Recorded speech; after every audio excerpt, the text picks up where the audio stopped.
Niche edits are simply backlinks inserted into old existing blog posts or content pages on third-party websites.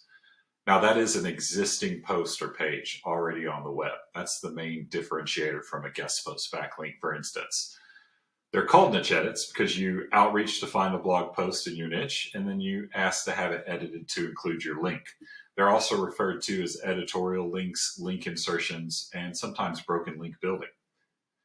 The advantage of niche edits is that search engines acknowledge these links quickly because the content is aged, it's already indexed and trusted.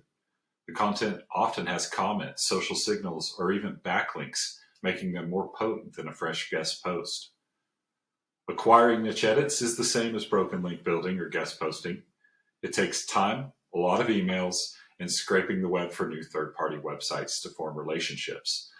Now, a good rule of thumb is to mix your guest posts and niche edits to create a more natural backlink profile, especially if you're working with a freshly launched domain. The most asked question on niche edits is, how many should you use? And that number greatly depends on you. I often hit websites with 10 to 12 niche edits when they come under management for moderately competitive local clients.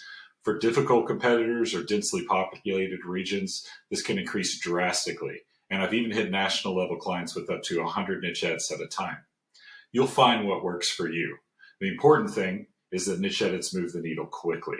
If you need niche edits, but you want to avoid the hassle of doing the outreach yourself, we have easy ordering in minutes at 39links.com.